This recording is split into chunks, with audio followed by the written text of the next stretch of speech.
social media မှာ public မြောင်ချပြထားတဲ့ data ချက်လက်တွေရနေတဲ့တဲ့ခင်ဗျားတို့နေပုံထိုင်ပုံတွေအိမ်လိပ်စာတွေပြီးတော့ခင်ဗျားရဲ့လှုပ်ဝက်ချက်တွေအထိပါလူတယောက်ကရပ်ပိုင်းတွင်းစုံစမ်းနိုင်တယ်ဆိုတော့ခင်ဗျားတို့ကြောက်သွားပါလား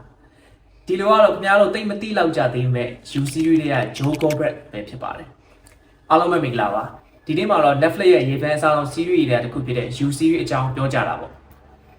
ဒီ series ကိုကျွန်တော်သတိထားမိရတော့ကြာပြီဗျ TikTok မှာဆိုရင် Joe Goldberg ကို edit လုပ်ထားတဲ့ video တွေ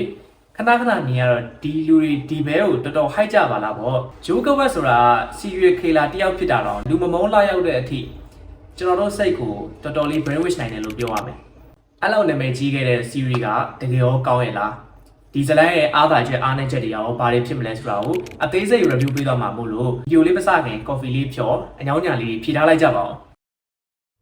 Okay ဒါပြင်ဇလန်ရဲ့တိစက်ပုံ intro လေးကိုစလိုက်ကြရအောင်ဒီဇလန်ရဲ့အဓိကဇက်ကောင်က Joe Goldberg ဖြစ်ပြီးသူကစာအုပ်ဆိုင်မန်နေဂျာတယောက်ဖြစ်ပါတယ်အပြင်ဘက်ပုံသဏ္ဍာန်မှာတော့သူကစာဖတ်ရတာကြိုက်တယ်ယဉ်ကျေးတယ်လူတွေကိုကူညီတတ်ပြီးနှစ်လူပဲကောင်းတဲ့လူတယောက်ဒါပေမဲ့အဲ့ဓာတွေဖယ်လိုက်ရင်သူ့ရင်မထဲမှာဆွဲကပ်နေတဲ့ဆွဲလန်းတတ်တဲ့စိတ်ယောဂတစ်မျိုးရှိနေပါလိမ့်မယ်ဆွဲလန်းတယ်ဆိုတော့မှ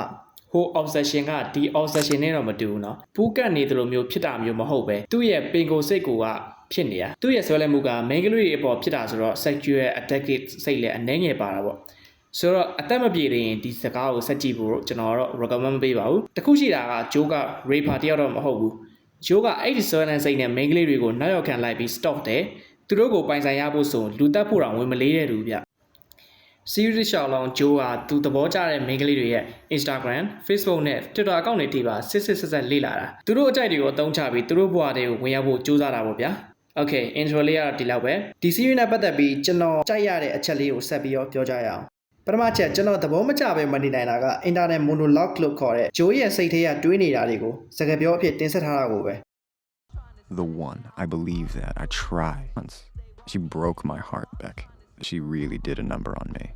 Nice, too nice. Thinking subsidized school housing? Jesus, it's like you've never seen a horror movie or the news. သူကျုံးတော်တဲ့မကောင်းမှုတွေကိုအချစ်အတွက်လောက်ရတာပါငင်းကောင်းမှုအတွက်လောက်ရတာပါဆိုပြီးစင်ကြေတွေပေးနေပုံကကြည့်ရတဲ့လူတွေကိုထူးအဆန်းဖြစ်စေတယ်ဗျနောက်ပြီး cognitive dissonance လိုမျိုးသူ့ကိုမုန်းမဲမုန်းရမလားတနာပဲတနာရမလားဆိုတဲ့တန်တရားကိုတပြိုင်တည်းခံစားရတယ်ဟာဒီပဲလူတွေဒီလောက်တက်နေရဘာမှမလုံမလဲခံစားချက်မျိုးမဖြစ်ဘူးလားလို့မေးခွန်းထုတ်ချင်စရာပဲဒါကသူ့ရဲ့လုပ်ရက်ကသူ့ကိုယ်သူလှည့်စားနေရလဲဖြစ်နိုင်တယ်လို့အဲ့ဒီအလေအညာတွေးပုံခေါ်ပုံတွေကိုတကယ်ပဲအကျွေးမဲ့ယုံကြည်နေရလဲဖြစ်နိုင်တယ်စိတ်ပညာအရဆိုမိမိကိုယ်ကိုစင်ကြေပေးပြီးမျှတအောင်လုပ်ခြင်း rationalization လို့ခေါ်တယ်သူ့စိတ်ကိုသူအဖန်ဖန်လှည့်စား brainwash နေတာကကြည့်တဲ့လူက brainwash ခံလိုက်ရတယ်လို့ပါပဲလူရဲ့စိတ်ကအဖန်တလဲလဲကြားရရင်အမှန်လို့ထင်ကြတာပဲလေ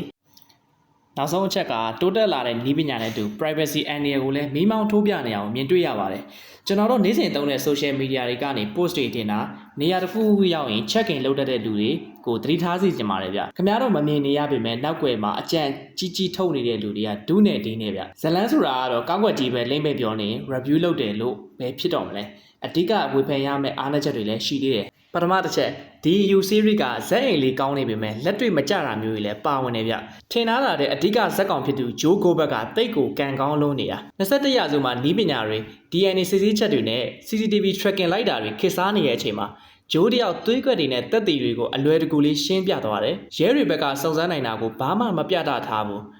အဲ့ဒါကြောင့် U series က Dexter series နဲ့ကွာခြားနေရတဲ့အဓိကအကြောင်းရင်းပဲဖြစ်လိမ့်မယ်ဒုတိယတစ်ချက်က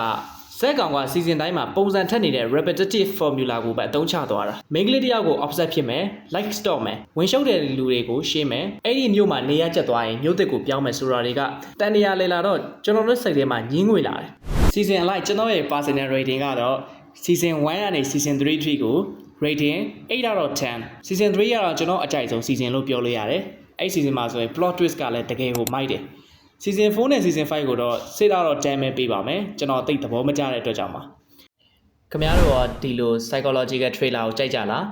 Joe Goldberg ရဲ့လောက်ရက်တွေကနေဘလို့သင်ခန်းစာရခဲ့လဲ comment မှာပြောခဲ့ကြပါအောင်နောက်ထပ် review video ကောင်းတဲ့တင်ဆက်ပေးဦးမှာဖြစ်လို့ကျွန်တော်ရဲ့ channel လေးကို like and subscribe လုပ်ထားကြဖို့မမေ့ပါနဲ့အားလုံးပဲ see you ပါ